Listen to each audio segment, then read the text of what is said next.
അപ്പൊ ഈ ഒരു ഫോമിൽ അവർ പോവാന്ന് വെച്ച് കഴിഞ്ഞാൽ ഈ സീസൺ എൻഡിലേക്ക് അവർക്ക് പ്രീമിയർ ലീഗ് അടിക്കാനുള്ള ഒരു ചാൻസ് കൂടുതലാണ്. ചാമ്പ്യൻസ് ലീഗിൽ പോലും നല്ലൊരു പെർഫോമൻസ് അവരുടെ സൈഡിൽ നിന്ന് ഞാൻ പ്രതീക്ഷിക്കുന്നുണ്ട്. എന്റെ ഒരു അഭിപ്രായത്തിൽ ഈ സീസണിൽ അവർക്ക് തന്നെയാണ് ഏറ്റവും കൂടുതൽ ചാൻസ്.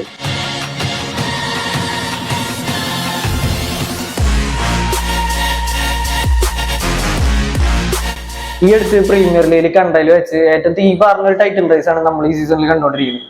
അത് പറയാൻ കാരണം ഇതിനു മുമ്പ് ഇത്രയും എന്റർടൈനിങ് ആയ ഒരു ടൈറ്റിൽ റേസ് നമ്മൾ കണ്ടാക്കുന്നത് 13-14 സീസണിൽ സിറ്റി, ലിവർപൂൾ, ചെൽസി എന്ന ടീമുകൾ ടേബിൾ ടോപ്പിൽ എത്തിയപ്പോഴാണ്. അവർ ആ കോമ്പറ്റീഷനിൽ വളരെ പോയിന്റുകളുടെ വ്യത്യാസത്തിലാണ് അവസാനം ഫിനിഷ് ചെയ്തത്. അത് കഴിഞ്ഞിട്ട് നമ്മൾ പല ടൈറ്റിൽ റേസുകളിലും സിറ്റി ഭയങ്കരമായിട്ട് മുന്നിലേക്ക് പോകാണ്ട് ഒരു സീസണിൽ 17-18 സീസണിൽ 100 പോയിന്റ് അടിച്ചിട്ടുണ്ടായിരുന്നു. അതിന്റെ 18-19 വന്നപ്പോ സിറ്റി, ലിവർപൂൾ ഭയങ്കര കോമ്പറ്റീഷനിൽ ഒരു 98-97 പോയിന്റ് വ്യത്യാസത്തില് സിറ്റിയും ലിവർപൂളും ഫിനിഷ് ചെയ്യണുണ്ടായിരുന്നു. പക്ഷെ ഒരു 3 ടീമുകൾ ഒരുമിച്ച് ടൈറ്റിൽ റേസിൽ ഇത്രയും കോമ്പറ്റീറ്റീവ് ആയത് ഈ ഒരു 10 കൊല്ലത്തിനുള്ളിൽ നമ്മൾ കാണുന്നത് ആദ്യമായിട്ടാണ്.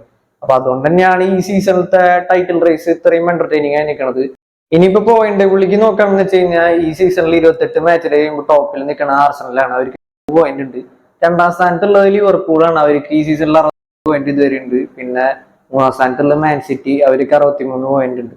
ഇപ്പൊ മാൻ സിറ്റിയുടെ കേസ് നോക്കുകയാണെങ്കിൽ നമുക്കറിയാം സിറ്റി ഇപ്പൊ പല സീസണുകളിലും സ്റ്റാർട്ടിങ്ങിലൊക്കെ പിന്നിക്ക് പോയിട്ടുണ്ടെങ്കിലും സീസൺ ഒരു ഡിസംബർ ഒക്കെ കഴിയുമ്പോൾ ആ ബ്രേക്കിന് ശേഷം വരുമ്പോൾ അവർ ടോപ്പ് ഫോമിലേക്ക് വരും. അതുപോലെ ടാക്ടിക്കലി എന്തെങ്കിലും ബ്രില്യന്റ് ആയ സംഭവങ്ങൾ പെപ്പിന്റെ സൈഡിൽ നിന്ന് പലപ്പോഴും നമ്മൾ കണ്ടിട്ടുണ്ട്. പക്ഷെ ഈ സീസണിലേക്ക് വരുമ്പോൾ സ്റ്റാർട്ടിങ്ങിൽ അവർക്ക് പല തിരിച്ചടികളും പറ്റി. ആദ്യം ഡിബ്രൂയിനെ കുറച്ച് നാൾ വലിയ ഇഞ്ചുറി കിട്ടിയിട്ടുണ്ടായിരുന്നു. അതുപോലെ ഹാളണ്ടിന് പലപ്പോഴായിട്ട് ഇഞ്ചുറികളും കാര്യങ്ങളൊക്കെ വന്നു. അത് കഴിഞ്ഞിട്ട് ഇപ്പോ അവര് ടോപ്പ് ഫോമിലേക്ക് സാധാരണ സീസണുകളിൽ എത്തുന്ന ടൈമായിട്ട് പോലും അവർക്ക് ഒരു ടാക്ടിക്കൽ ഇമ്പ്രൂവ്മെന്റും കാര്യങ്ങളൊന്നും കൊണ്ടുവരാൻ പറ്റിയിട്ടില്ല. അപ്പോ ലിവർപൂള് മുമ്പത്തെ സീസണുകളെ അപേക്ഷിച്ച് ഇത്തിരി കൂടി മോശം ഫോമിലാണ്. ഇനി ഈ സീസണിൽ ലിവർപൂളിന്റെ സിറ്റുവേഷൻ നോക്കുകയാണെങ്കിൽ അവര് തുടക്കം തൊട്ട് അത്യാവശ്യം നല്ല ഫോമിലാണ് കളിച്ചുകൊണ്ടിരിക്കുന്നത്. ട്രാൻസ്ഫർ വിൻഡോയില് അവർക്ക് പല തിരിച്ചടികളും പറ്റിയിട്ടുണ്ടായിരുന്നു. പക്ഷെ അവര് ഭയങ്കര പ്രൈസ് കുറവില് പല പ്ലേയേഴ്സിനെ എത്തിച്ചവരൊക്കെ ഭയങ്കര സ്റ്റീലായി മാറിയിട്ടുണ്ടായിരുന്നു.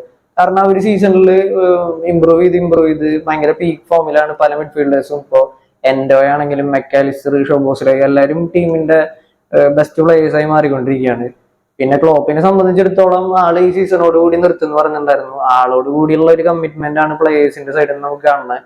പിന്നെ അതുപോലെ തന്നെ ഇപ്പോ കഴിഞ്ഞ ആഴ്ച നമ്മള് FA കപ്പിൽ അവർ പുറത്താണുണ്ടായിരുന്നു. അപ്പൊ അവരെ സംബന്ധിച്ച് ഇനിയിപ്പോ അധികം വലിയ ടൂർണമെന്റുകളൊന്നും വരില്ല. അപ്പൊ അവർ കൃത്യമായിട്ട് പ്രീമിയർ ലീഗിൽ ഫോക്കസ് ചെയ്തിട്ട് അവർക്ക് ഈ ടൈറ്റിൽ റേസിന് വേണ്ടി കോമ്പറ്റ് ചെയ്യാം.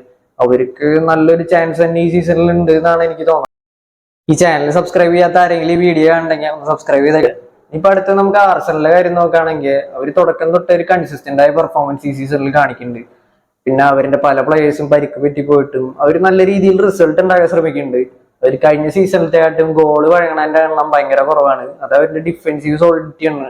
പ്രത്യേകിച്ച് ഇപ്പൊ ഡെക്ലാൻ റൈസ് വന്നത് ഭയങ്കര ഒരു ഇമ്പാക്ട് തന്നെയാണ് ഉണ്ടാക്കിയാണ്. കാരണം അവർക്ക് അവരുടെ ഡിഫൻസ് ലൈനിന് ഭയങ്കര സപ്പോർട്ട് ഡെക്ലാൻ റൈസ് കൊടുക്കുന്നുണ്ട്. പിന്നെ അതുപോലെ ഹാവേർട്സിന്റെ കാര്യം ആരും പ്രത്യേകം എടുത്ത് പറയുന്നില്ല. കാരണം ആള് കൊടുക്കുന്ന ഒരു ബാലൻസ് ഉണ്ട് ആ മിഡ്ഫീൽഡിൽ. അത് ഭയങ്കര ഇമ്പോർട്ടന്റ് ആണ്.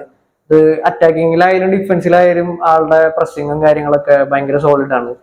പിന്നെ ഓവറോൾ ടീം ഇപ്പൊ ടിംബർ ആണെങ്കിലും പല പ്ലേയേഴ്സും അവർക്ക് പരിക്ക് പറ്റി പോയിട്ടുണ്ടെങ്കിലും അതൊന്നും ടീമിനെ ബാധിക്കില്ല. അവര് ഓവറോൾ നല്ല രീതിയിൽ കളിച്ചു പോകുന്നുണ്ട്.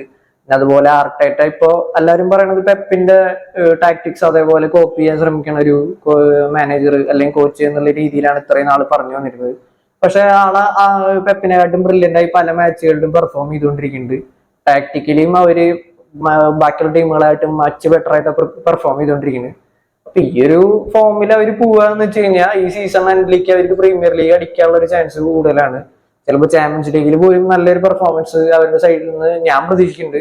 അപ്പോ എന്റെ ഒരു അഭിപ്രായത്തിൽ ഈ സീസണിൽ അവർക്ക് തന്നെയാണ് ഏറ്റവും കൂടുതൽ ചാൻസ്. അപ്പോ നിങ്ങളുടെ അഭിപ്രായം എന്താണെന്ന് താഴെ കമന്റ് ചെയ്യുക. ഈ സീസണിൽ ആരായിരിക്കും ടൈറ്റിൽ അടിക്കാൻ ഏറ്റവും കൂടുതൽ ചാൻസ് എന്നുള്ള കാര്യം താഴെ കമന്റ് ചെയ്യുക. വേറൊരു വീഡിയോയിൽ കാണുന്നവരെ.